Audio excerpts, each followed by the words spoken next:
Bom, meus amigos, nós vamos dando continuidade aqui a esse capítulo que nós estamos falando sobre poder oculto dos talismãs e feiticeiros.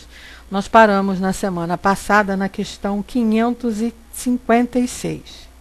Então, Kardec aqui veio perguntando sobre essa história dos talismãs, de sorte, de azar, e nós vimos que isso não existe. Na realidade, o que comanda a nossa vida, o que vai nos trazer, entre aspas, sorte ou azar, é o nosso pensamento, não é? São as consequências dos nossos atos. Então, nós vimos na semana passada que nada dessas superstições que foram criadas pelo povo, né, pela humanidade, para dar sorte ou para atrair azar, nada disso é verdadeiro.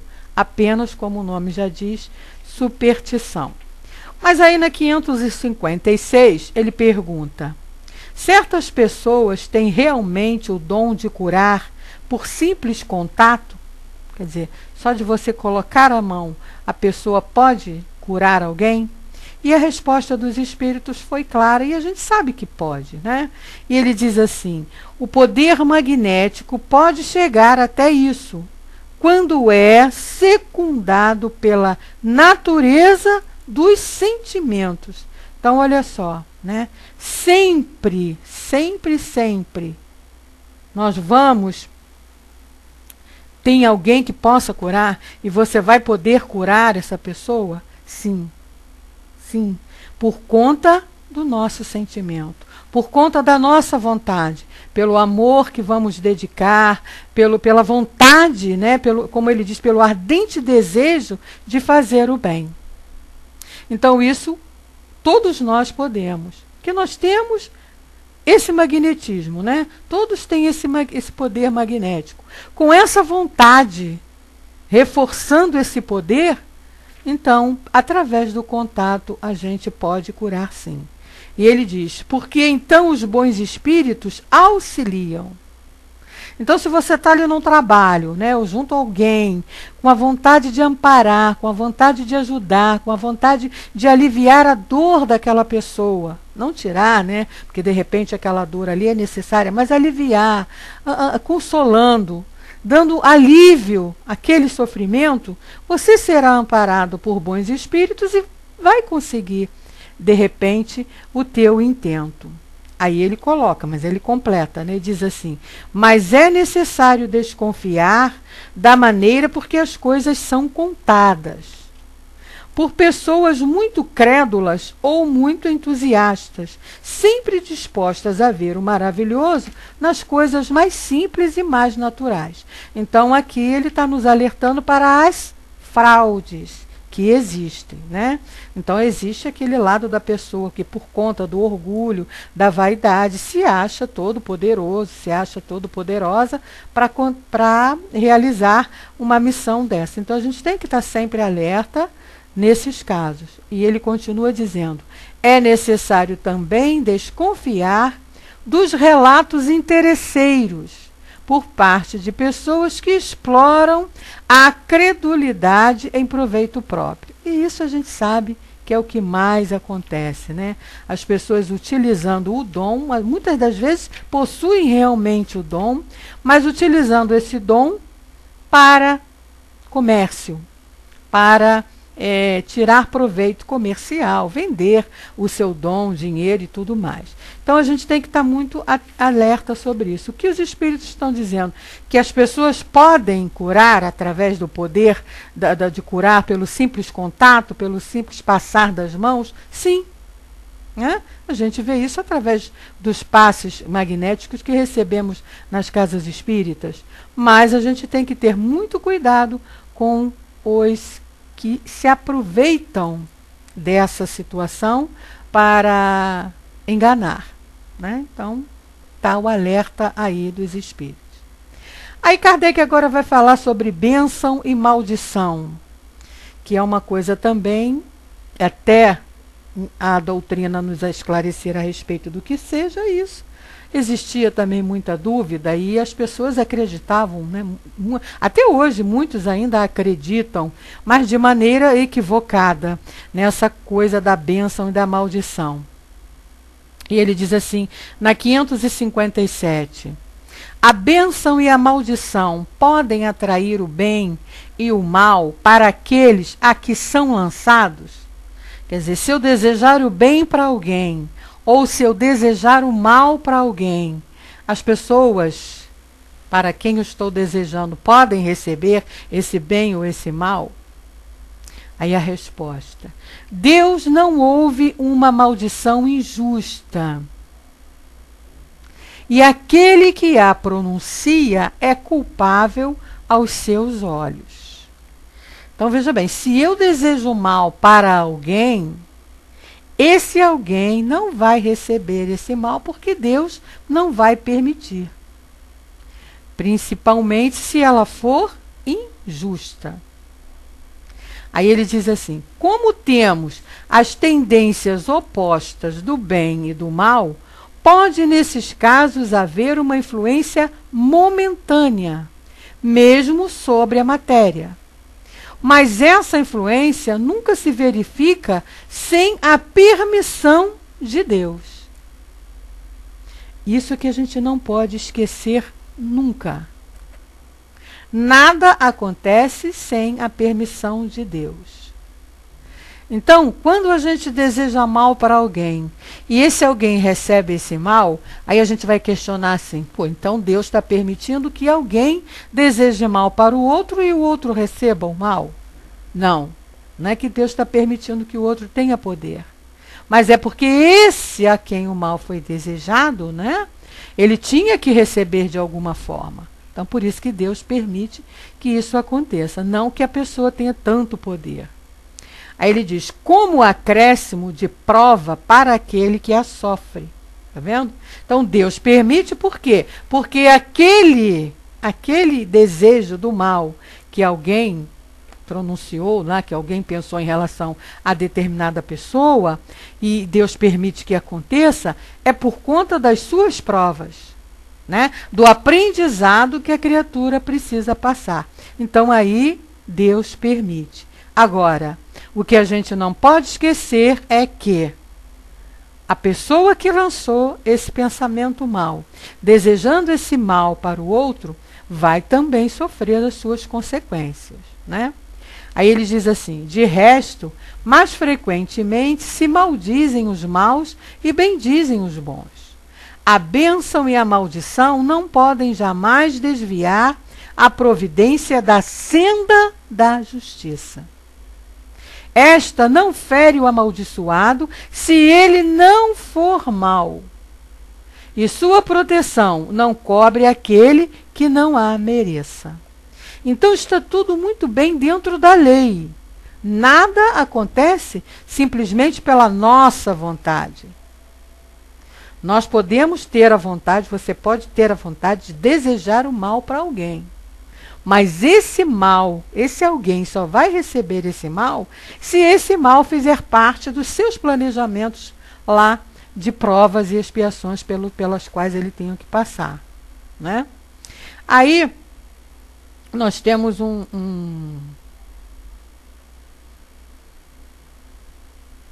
Ah, deixa, Dudu, não tem problema não, nada demais não, pode deixar. Nós temos um adendo aqui de Kardec, né? Aliás, do nosso professor Herculano, que é o tradutor do nosso livro, que ele diz assim, este problema de bênção e maldição, como o do maravilhoso, constante dos itens 528 e 529, exemplifica de maneira positiva a natureza racional do espiritismo.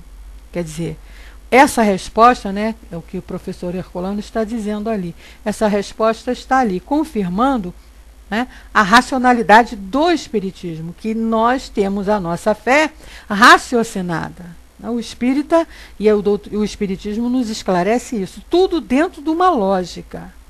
Então, o que ele diz lá, que quem não tem esse conhecimento vai estranhar. Por que Deus permite que alguém faça mal para o outro? Deseje mal ao outro e esse outro receba o mal? Né? Não é que Deus permite, é que está dentro da lei. Deus permite porque faz parte da lei. Lei de quê? Lei de progresso. A criatura precisa passar por aquilo para aprender. Então é isso que ele está explicando aqui.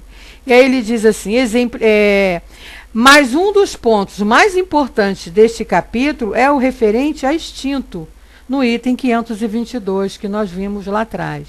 Vemos ali que o conceito espírita de instinto se refere à lembrança inconsciente das provas que escolhemos antes de encarnar. Nós estudamos, falamos isso lá, né? Assim, a voz do instinto e o pressentimento dos acontecimentos marcantes da atual existência, o espírito encarnado recebe o aviso interior, mas pode atendê-lo ou não, segundo seu livre-arbítrio. Não confundir esse conceito espírita de instinto com o conceito psicobiológico de instinto como necessidade orgânica, né? Aqueles instintos que são naturais, o piscar de olhos, os reflexos que nós temos, que agimos sem pensar. E sobre isso nós vamos ver lá no item 589 e 590. Então a gente encerra aqui esse capítulo falando sobre o poder oculto dos talismãs, dos pactos que nós falamos sobre bênção e maldição, e vamos dar continuidade agora, iniciando agora o capítulo 10, onde ele vem falar da ocupação e missões dos espíritos, tá? Que é um outro assunto assim muito importante e que precisa ser esclarecido para todos nós, para a gente poder entender determinadas situações que acontecem, determinadas falas que são ditas, né? Então ele diz assim na 558, os espíritos cuidam de outra coisa além do seu melhoramento pessoal? Quer dizer, os espíritos estão preocupados com outras coisas além de si próprio, do seu progresso, do seu crescimento? Resposta. Essa resposta aqui, a gente até tem mais ou menos uma ideia por quê. Lá na 132 nós falamos sobre isso, né? Qual a razão, qual o motivo pelo qual nós encarnamos? Então a resposta aqui, ó. Cuidam de outra coisa além do melhoramento pessoal? E eles dizem, concorrem para a harmonia do universo, executando a vontade de Deus, do qual são os ministros. Então, olha só que coisa linda. E isso aqui não é para espíritos especiais, não. Isso aqui é para todos nós. Todos nós concorremos, temos que concorrer para o nosso progresso e para a harmonia do universo, como ministros de Deus, né? Então, isso está aqui, está bem claro, lá na questão 132. A gente pode até voltar lá rapidinho para refrescar a nossa memória. Quando ele diz, ele fala isso, Kardec pergunta, né? Qual o objetivo da encarnação dos espíritos? E aí a resposta é, Deus impõe com o fim de levá-lo à perfeição. Tá? Primeiro objetivo é esse, você progredir, chegar à perfeição. E a encarnação também tem outra finalidade, os espíritos disseram, que é a de pôr o espírito em condições de enfrentar a sua parte na obra da criação. Dessa maneira, concorrendo para a obra geral. Aí também progride. Né? Então é o que ele está dizendo aqui. Concorrem também para a harmonia do universo. É responsabilidade nossa também cuidarmos do ambiente em que estamos vivendo. E aí ele diz, a vida espírita é uma ocupação contínua, mas nada tem de penosa como a da terra, pois não está sujeita à fadiga corpórea, nem às angústias da necessidade. Ele está falando aqui dos espíritos, né? Objetivo ocupação dos espíritos, ou seja, dos desencarnados. Então, e somos nós que estaremos desencarnados em determinado momento. Estamos encarnados agora, tem muitos desencarnados, mas nós também vamos desencarnar. E aí é nossa missão também, cuidar do universo. Na 559, ele diz assim: os espíritos inferiores e imperfeitos desempenham também um papel útil no universo? Que a gente pensa logo, né? Espírito inferior, espírito imperfeito, não está trabalhando para o progresso do universo, né? Não é responsável por isso, não tem essa necessidade. Então, o que eles estão fazendo aí? Simplesmente atrapalhando a vida dos outros. E a resposta dos espíritos vem dizer o contrário. Ele diz assim: todos têm deveres a cumprir. Então, todos nós nascemos com os nossos deveres, nossos direitos e nossos deveres. Todos. Ele não coloca alguns ou nenhuns, não. Ele fala todos. Então, está todo mundo dentro do mesmo barco. E diz assim: o último dos pedreiros não concorre tão bem para a construção do edifício como o arquiteto? E ele manda a gente ver lá na questão 540, que fala justamente sobre isso. Então, todos nós temos uma função aqui. Todos. Então, lá na 540 ele diz assim: os espíritos que agem sobre os fenômenos da natureza agem com conhecimento de causa em virtude de seu livre-arbítrio ou por um impulso instintivo e irrefletido? Então, está aqui. Então, todos nós temos deveres a cumprir. E aí ele dá o exemplo do pedreiro e do arquiteto dentro de uma obra. Tanto o pedreiro como o arquiteto, e aqueles que estão aí nesse meio, têm as suas responsabilidades ali naquela construção. Agora, tem o livre-arbítrio, né? Aí na 560 ele diz assim: os espíritos têm individualmente atributos especiais. Quer dizer, cada um de nós aqui tem atributos que pertencem somente a cada um de nós. Eu com os meus, vocês aí com os de vocês. E eles respondem: todos nós teremos de viver em toda parte e adquirir o conhecimento de todas as coisas, presidindo sucessivamente as funções concernentes a todos os planos do universo. Essa pergunta aqui é muito importante para nós, porque nós vamos precisar reencarnar quantas vezes forem necessárias para que a gente possa adquirir a perfeição absoluta. Lá, chegarmos ao grau de espíritos puros. E para que você seja perfeito, você tem que ter o conhecimento de tudo. E para ter o conhecimento de tudo, é o que ele diz aqui, presidindo sucessivamente as funções concernentes a todos os planos do universo. Então eu vou ter que passar por todas as experiências de aprendizado que esse universo me oferece. É por isso que a gente sabe que a perfeição ela também não tem fim. Só com Deus, né? Com Deus é diferente. Mas a perfeição não tem fim. O progresso é constante. Por quê? Até, imagine a gente poder ter o conhecimento total de tudo que está nesse universo, onde nós estamos mergulhados. Então a gente vai precisar de muitas e muitas experiências, encarnações, em cada planeta, em planetas diferentes, conforme vamos evoluindo. Aí, mas tem o complemento da pergunta que diz assim: mas, como se diz no Eclesiastes, há um tempo para cada coisa. Assim, este cumpre hoje o seu destino neste mundo. Aquele o cumprirá ou já o cumpriu em outro tempo, sobre a terra, na água, no mar e etc.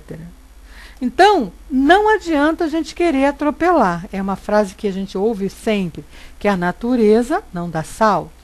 Então, nosso aprendizado, ele é paulatino, ele é calmo, uma coisa de cada vez, de acordo com a nossa capacidade.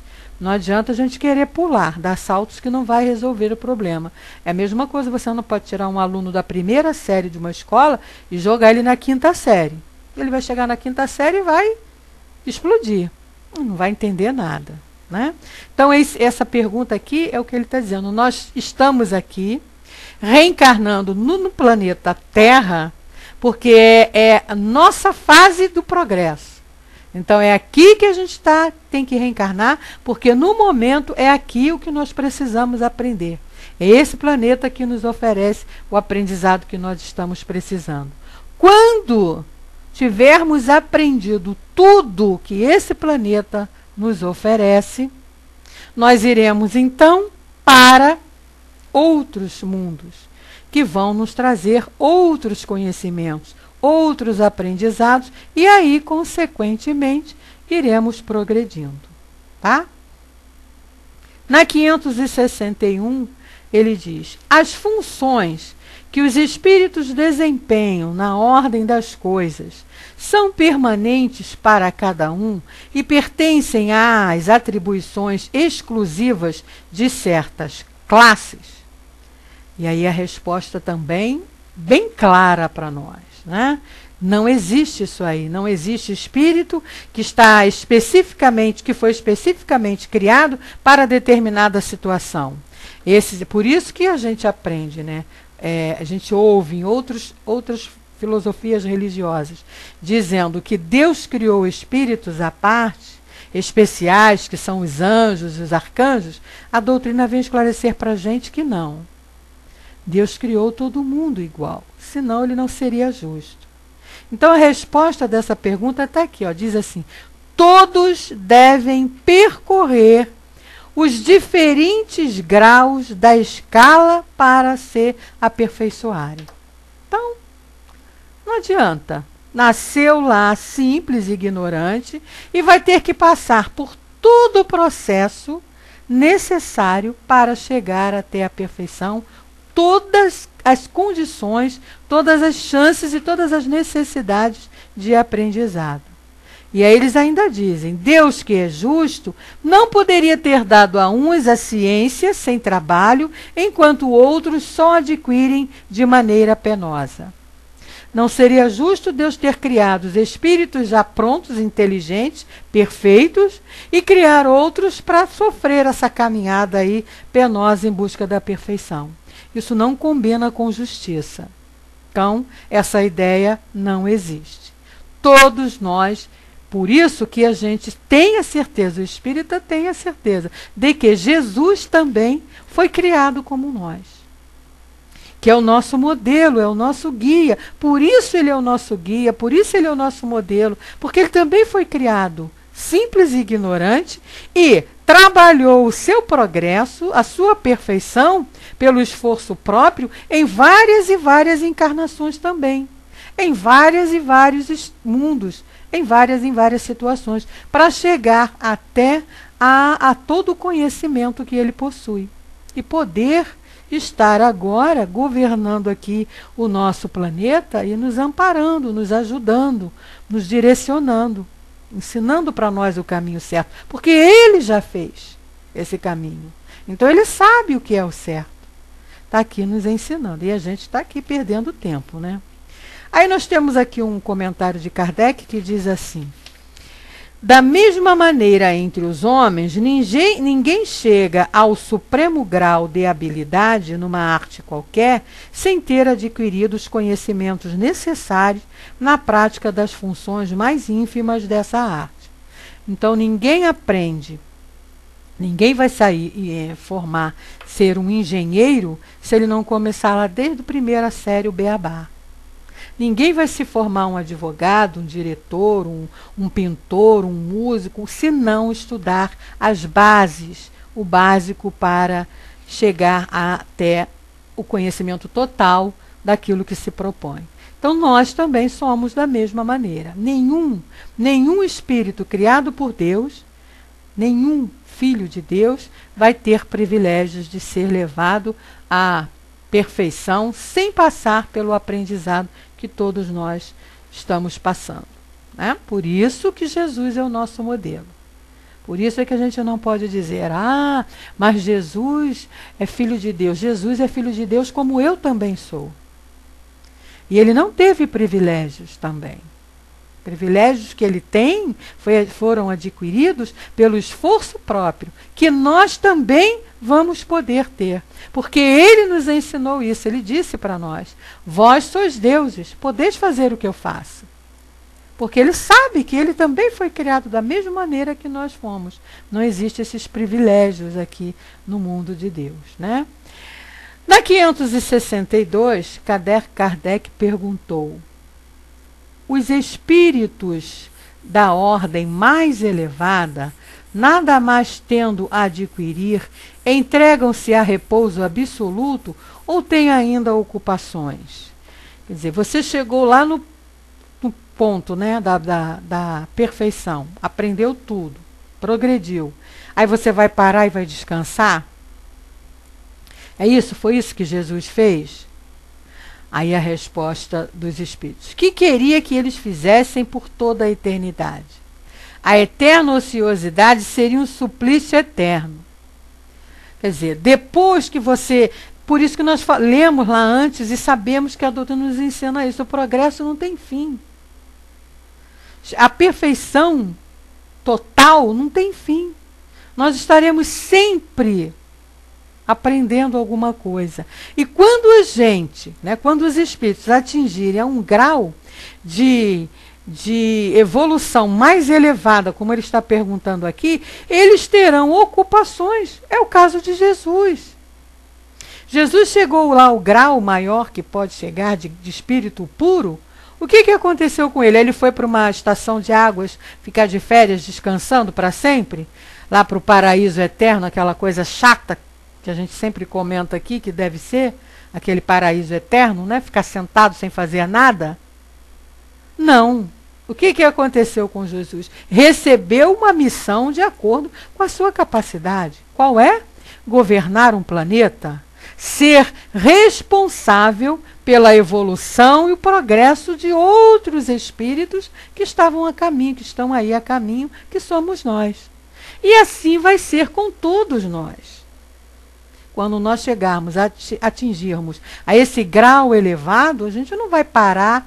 Agora você está pronto, se forma, recebe o diploma, pronto, vai lá para o seu paraíso. Ficar lá sentado ouvindo harpa, vendo o coelhinho pular para lá e para cá, borboletinha passando e tudo mais. Não, não é assim, né? Nós continuamos trabalhando lá como naquela primeira pergunta lá que ele fez, ó, concorrendo para a harmonia do universo, né? Tocando harpa, né, Fernando? Deus me livre. Esse paraíso eu não quero para mim nunca. Aí ele pergunta, né? Volitando que nem passarinho, sem fazer nada. Ociosidade total. Aí o que ele diz aqui, ó, a eterna ociosidade seria um suplício eterno. Então, essa ociosidade, esse paraíso aí, seria o verdadeiro inferno. Porque ficar sem fazer nada, você fica até um dia, 2 dias, né? Tá lá, resolve, hoje eu não vou fazer nada. A gente faz isso no nosso dia a dia, mas eternamente é horrível. Na 562, então, aí ele pergunta, qual a natureza das suas ocupações? Quer dizer, desses espíritos que já atingiram esse grau de elevação, esse grau de perfeição. E aí a resposta é receber diretamente as ordens de Deus e transmiti-las por todo o universo e velar pela sua execução. Não é o que Jesus fez e faz aqui conosco? E outros espíritos estão aí, responsáveis por todos esses elementos que existem aí no universo. Conforme, repetindo o que ele falou lá na primeira pergunta, pela harmonia, estaremos sempre concorrendo pela harmonia do universo. Aí a pergunta 563. As ocupações dos espíritos são incessantes? E a resposta, incessantes, sim, se entendermos que o seu pensamento está sempre em atividade, pois eles vivem pelo pensamento. mas é necessário não equiparar as ocupações dos espíritos com as ocupações materiais dos homens. Sua própria atividade é um gozo pela consciência que eles têm de ser úteis. Então, olha só, eles não têm trabalho braçal como nós ainda temos, como nós ainda precisamos. Então, eles trabalham pelo pensamento. É a evolução e a participação para a harmonia do universo através do pensamento. Então, isso é uma coisa incessante, porque o pensamento não para. Em momento algum, o teu pensamento está parado. O pensamento parou, não existe isso, né? Então, está sempre em atividade. Agora, é o que ele está dizendo aí. Então, a gente não pode comparar com a parte braçal, com a ocupação material dos homens, porque a ocupação material cansa. Há um desgaste físico e é necessário o descanso. Para os espíritos, não. Esse descanso não existe. Aí na 563 ele pergunta: concebe-se isso para os bons espíritos? Mas acontece o mesmo com os espíritos inferiores? Quer dizer, será que os espíritos inferiores também são da mesma maneira? E aí ele responde: os espíritos inferiores têm ocupações apropriadas à sua natureza. E é claro, né? Cada um vai receber de acordo com a sua capacidade, com a sua condição. Então, você não vai querer que um espírito inferior tenha a mesma atividade de um espírito elevado. Não tem como. Então ele diz: confiais ao trabalhador braçal e ao ignorante os trabalhos do homem culto? Não. Você vai botar um trabalhador braçal, por exemplo, um ignorante, um analfabeto numa sala de aula para dar aula? Não. Não tem como, né? Ele não vai saber realizar essa tarefa de dar aula. Então, a mesma coisa na espiritualidade. Os espíritos recebem suas missões, suas tarefas, de acordo com as suas capacidades.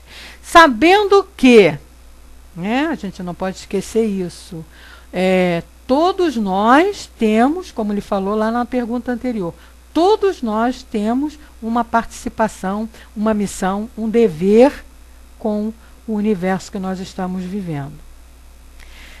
Aí na 564 ele pergunta: entre os espíritos, há os que são ociosos ou que não se ocupam de alguma coisa útil? Quer dizer, existe espírito que, não quero saber de trabalhar, quero ficar aqui na boa vida, ouvindo a minha harpinha, vendo aqui meu passarinho voando para lá e para cá, meus coelhinhos pulando. Será que existem espíritos assim que não querem nada com o trabalho?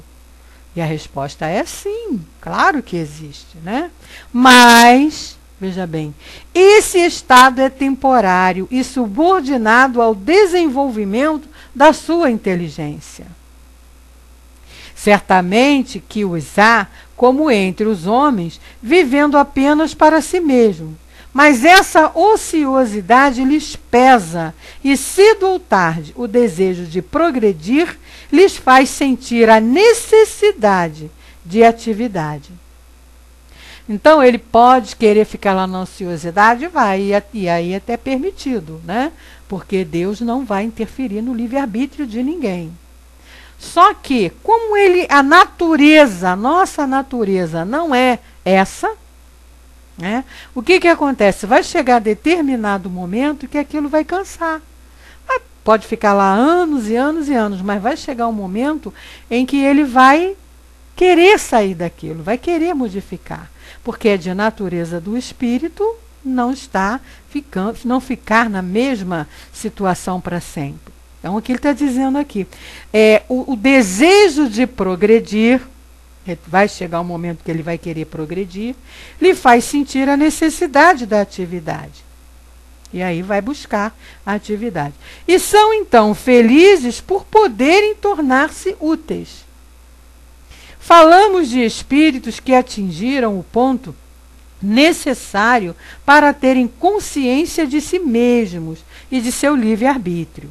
porque em sua origem eles são como crianças, recém-nascidas, que agem mais por instinto do que por uma vontade determinada. Isso lá no primitivismo, né, quando são criados simples e ignorantes. E conforme vão desenvolvendo lá e chegando a esse raciocínio, é característica do espírito querer progredir. Pode passar por um momento em que ele queira, goste dessa ociosidade? Sim, quer ficar lá. Né? É igual ao ser humano. Eu comparo essa resposta aqui ao ser humano que trabalha a vida inteira sonhando com a aposentadoria. Eu não sei se vocês conhecem pessoas assim, mas eu conheço. Trabalham a vida inteira sonhando com a aposentadoria. Ai, quando eu me aposentar, eu vou ficar o dia inteiro de papo pro ar, deitar numa rede, olhando o céu, vendo o passarinho cantar, e vou fazer isso. Quando aposenta, ele faz isso 1 dia, 2 dias, 3 dias, 1 semana, no máximo 1 mês. 1 mês depois ele está procurando um novo emprego. Ou procurando qualquer coisa para se ocupar. Quando nada, em última hipótese, ele vai para a pracinha ficar sentado lá jogando cartas, né? Jogando dama nas praças dos bairros que tem. Aqui no Rio tem muito isso. As praças dos velhinhos aposentados, que não têm condição de fazer mais nada, ficam... Então, ociosidade, ficar sem fazer nada, é terrível. É horrível, ninguém aguenta, né? A gente até pensa que vai gostar, que vai ficar, mas não tem condição, é muito chato. A gente tira pela gente mesmo. Quando entra de férias, você está de férias. Daqui a pouco, vai passando 1 mês que você está de férias, você já começa a ficar inquieto, né? Já está doido para voltar ao trabalho, para as suas atividades. Tem gente assim. E aquele que não pensa assim, que quer ficar de férias eterna, vai chegar a um ponto que ele não vai aguentar. E para mim também, Orion, eu não consigo ficar parada, né? Ficar sem fazer nada. A gente até fica 1 dia, 2 dias, porque o corpo precisa do descanso. Mas ficar eternamente na ociosidade, isso não faz parte, não é característica da nossa formação como espíritos imortais que somos. Não combina conosco, né? Então é o que ele está dizendo aqui. Você fica até determinado ponto. Vai chegar um momento que você mesmo vai procurar um meio de sair para poder progredir. Não vai querer ficar ali sofrendo, né, eternamente. Né? O Fernando coloca, nem seria o não gostar de trabalhar algumas vezes. Seria ter de auxiliar espíritos estrupiados e muitos doentes. Pois é, verdade. Aí na questão 565, ele diz assim, os espíritos examinam os nossos trabalhos de arte e se interessam por eles? Os nossos trabalhos de arte se interessam por eles? A resposta, examinam o que pode provar a elevação dos espíritos e seu progresso. Então aquilo que é útil, os espíritos estão atentos. Aquilo que é negativo, que não é útil, eles deixam para lá. Né? Aí na 566 ele pergunta, um espírito que teve uma especialidade na Terra, um pintor, um arquiteto, por exemplo, se interessa de preferência pelos trabalhos que constituiriam o objeto da sua predileção durante a vida? Então, quando você, por exemplo, é um pintor, é um arquiteto, um artista qualquer, um professor, a tua ocupação aqui como encarnado, né? Quando você chega na espiritualidade, será que você continua com essa mesma aptidão e com esse mesmo desejo, com essa mesma vontade? Né? Vamos ver aqui o que os espíritos responderam. Mas antes, vamos ver o que o MS Debo colocou ali. Quando um homem chega ao ponto de ir à pracinha para jogar seu tempo fora, é sinal que ficou velho e teve uma vida que precisa ser, no mínimo, reavaliada se valeu a pena. Concordo com você, viu, CM? Eu também acho que o ser humano é uma máquina tão inteligente, é uma criação tão inteligente de Deus, que eu, sinceramente, eu também acho um desperdício a criatura ficar sentada num banco de praça, jogando dama, jogando jogo de carta, sei lá, sueca, baralho, não sei, que eu não entendo muito de jogo de baralho, mas esses nomes aí que a gente conhece, eu acho um desperdício. Eu vejo aqui em frente onde eu moro, tem uma dominó. Pois é, dominó. Claro, você jogar é normal, mas fazer daquilo uma constância, né? Então, aqui perto da minha casa tem uma pracinha, tem umas mesinhas lá. E a prefeitura agora já até faz, né? Quando ele constrói as praças, já faz lá as mesinhas para você ir para lá jogar. E aquela mesma turminha, né? Os mesmos senhorzinhos, os mesmos vovozinhos estão ali todo dia. E aí discutem, brigam, acaba com o jogo, daqui a pouco senta todo mundo de novo que está jogando. Enfim, é o que ele... Pois é, né? O nosso tempo é o precioso. Tem uma página no livro Jesus no Lar que Pedro pergunta, né, a Jesus qual o nosso maior talismã. E Jesus responde lá que o nosso maior talismã é o nosso tempo. E aí a gente não pode desperdiçar, né? Porque é precioso. Então a gente não pode desperdiçar. Pois é, Francis, hoje tem, né, as academias para a terceira idade, mas nem todo mundo quer ir. Quer ficar nas praças mesmo jogando dominó. Mas enfim, é escolha, né? É o livre-arbítrio de cada um, a gente não tem aqui. A gente sabe que é um desperdício, fica com pena, eu pelo menos fico assim, mas... fazer o quê, né? É um direito que cada um tem de fazer o que quiser da sua vida. Vai responder depois por isso. Bom, então em relação à resposta aqui a esse interesse das preferências que você teve quando encarnado, se você vai levar lá, ele responde assim, ó, tudo se confunde num objetivo geral. Tá?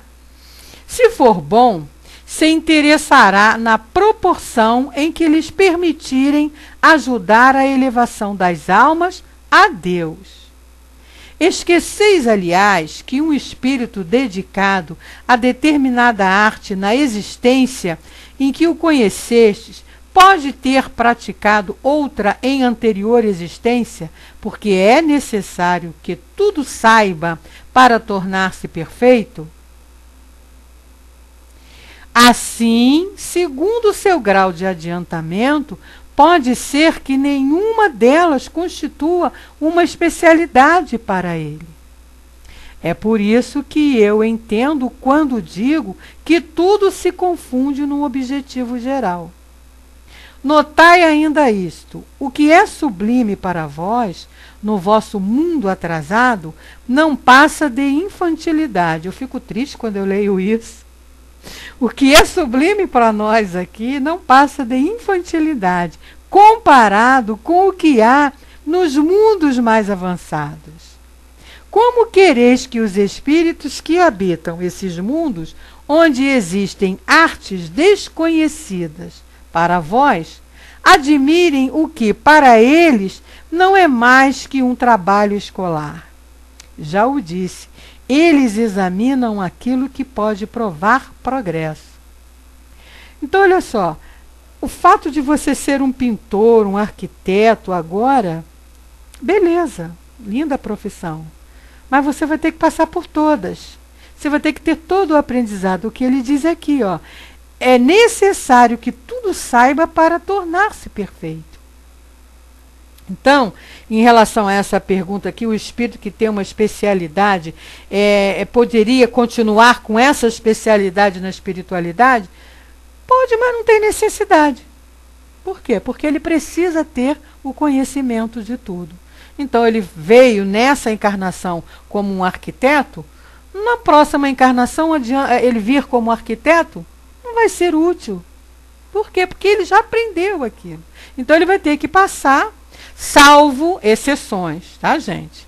Vamos falar assim, a gente está falando de exceções, vamos falando do normal.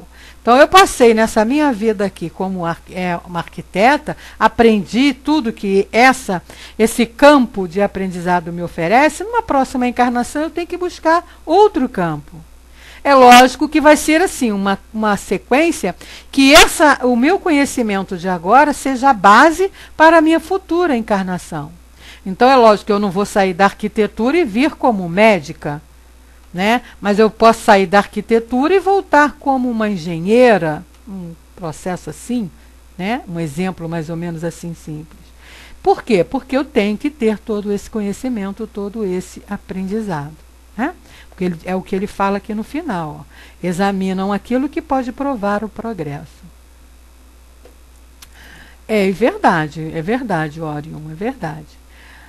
Aí na 566A, Kardec então perguntou: concebemos que assim deve ser para os espíritos bastante adiantados.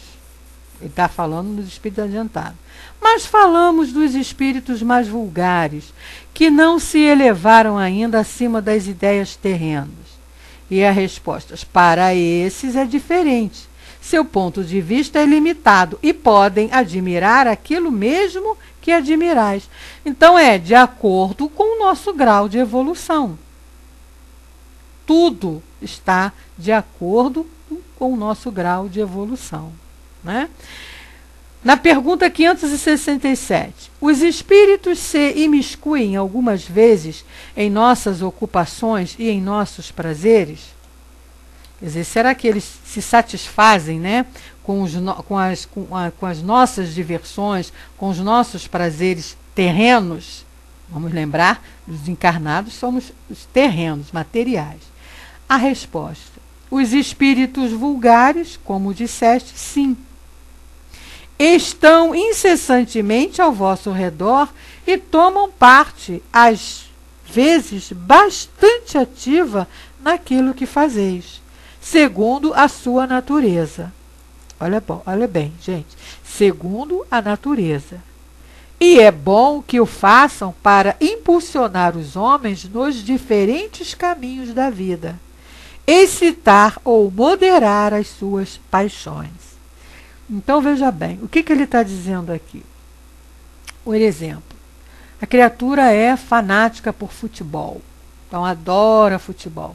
Não perde um jogo, vive indo para o Maracanã, para os campos de futebol, acompanhando, papapá. O que ela vai ter ali perto dele? Que tipo de espírito que ele vai ter ali perto dele? Então, vocês acham, por exemplo, que um doutor Bezerra de Menezes vai estar acompanhando essa criatura em campo de futebol?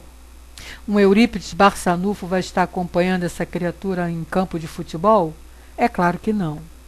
Porque esse tipo de atividade já não atrai a esses espíritos, né? Pois é, imagina, doutor Bezerra de chuteira apitando um jogo de futebol, ou então defendendo um gol lá, né? Eurípides Barçanufo, tadinho, que era tão fragilzinho, né? Não dá. Agora, isso não quer dizer que não existam espíritos também do bem que ainda se ligam nessas coisas. O fato da criatura gostar de futebol não significa que ela seja ruim, má, né? Agora, não fazer isso da sua vida. Ele vai ter os espíritos que o acompanham ali. Como ele diz, os espíritos vulgares, né? Não estarão junto a esse tipo de atividade. Por quê? Porque são atividades materiais. São atividades terrenas, né? São atividades ligadas ao mundo material. Que os espíritos evoluídos, aqueles que já atingiram um grau de progresso, já não se satisfazem mais, né? O problema é esse, é que essa criatura que hoje também está ali ligada no futebol, que é fanática pelo futebol, eles também um dia vão cansar disso. Isso já não vai satisfazer mais. A gente tira pelas nossas atividades. Quando somos crianças, nós gostamos de determinadas atividades. Conforme nós vamos evoluindo, vamos crescendo, vamos adquirindo conhecimento, as nossas diversões vão mudando. Né? Você não vê uma moça hoje de 18, 19 anos sentada numa calçadinha brincando de boneca, né? Brincando ali de bonequinha ou brincando de casinha. Você não vê um garoto de 19, 20 anos sentado numa praça jogando bolinha de gude. Pode até ver, mas lá uma vez ou outra para curtição, né? Mas não é mais a atividade que o satisfaz como diversão. ele já procura outras atividades. Então, assim mesmo com os espíritos evoluídos. Eles não vão se preocupar com esse tipo, vão deixar,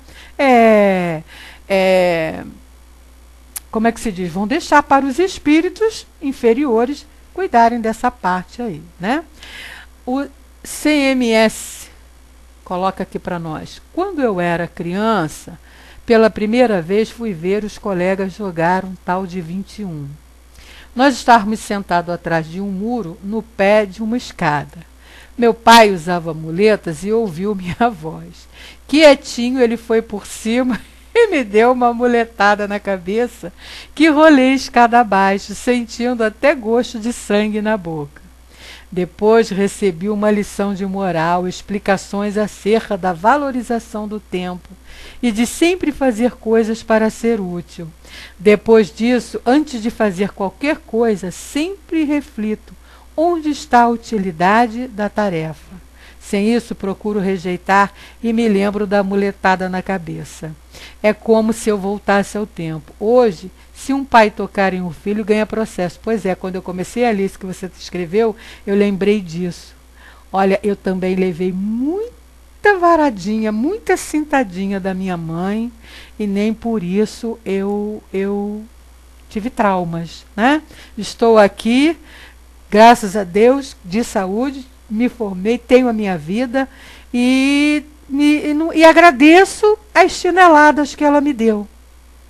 Né? Assim como você agradece a muletada do seu pai. Se seu pai não tivesse dado essa muletada, quem sabe por onde você estaria, né? Então eu acho que, é claro, exageros não. Mas não faz mal, né? E é assim que tem que ser, assim que a gente tem que educar os nossos filhos, chamar a atenção para essa, né? Para essa, Filomena, sem limites, que seria de nós. Mas é por isso que a juventude atual está aí meio que perdida. Porque acabaram, né, com os limites. Né? Você não pode dizer não para o seu filho que ele vai ficar traumatizado. Ficar traumatizado nada. Aí as crianças fazem, pintam, você vê às vezes na rua, birra e choram e bate pé, criancinha de 3, 4 anos batendo o pé, dizendo que quer, e aí o pai, para não passar vergonha na rua, porque não educou o filho em casa, fica atendendo. Então a gente está vendo o que está por aí acontecer dessa maneira, né? Verdade. Aí depois vem a vida mostrar aquilo que realmente é verdadeiro, né? Que não foi feito em tempo certo. E aí eu acho engraçado, eu tenho muita experiência porque eu sou professora, então eu trabalho muito, convivendo muito com pais. E aí eu vejo muitos pais que perguntam assim, eles chegam na cara de pau da gente, eu não sei mais o que eu faço com essa criança, com esse meu filho, principalmente os adolescentes, né? E eles questionam mesmo e dizem assim, eu não sei o que eu fiz de errado. Né? A gente tem vontade até de falar o que fez, né? O que não fez. Mas, enfim, não podemos. Mas é essa história, você não educa o seu filho quando ele é criança. Né? Você não educa quando ele é pequititinho, porque quando ele está lá com seu 1 aninho, 2 aninhos, tudo que ele faz de errado, todo mundo acha engraçadinho. Se esquecendo que ali é um espíritozinho que está crescendo ali, que está evoluindo e que vai botar as unhinhas de fora. Então, se você não limitar, não der limite, não também falar não, aí o que acontece? Ele vai desabrochar lá na adolescência cheio de problemas, cheio de vontades. E aí acontece aquilo que a gente vem vendo por aí, né? Hoje em dia, filhos matando pais. Enfim. Mas o mundo está melhor, né? Estamos caminhando, estamos progredindo e graças a Deus a gente tem essa doutrina, Orion, concordo com você, a bendita doutrina que nos esclarece em relação a tudo na nossa vida, né? Então eu pelo menos agradeço muito. Não é o fato de você não ter pai que você foi um mau pai, isso aí não é muito relativo, viu? Não é assim também não, não é lei de talião não. Pode ser por outro aprendizado, para você ter outro tipo de aprendizado, né? Não é o fato de você ter sido um mau pai, não. Pode ser o fato de você ter que aprender a viver sozinho, né? A lutar sozinho. Por aí, pode ser por aí também, né? O negócio é a gente procurar o conhecimento para evoluir e não se perder aí nesse mundo, né? Vamos encerrando então aqui o nosso estudo.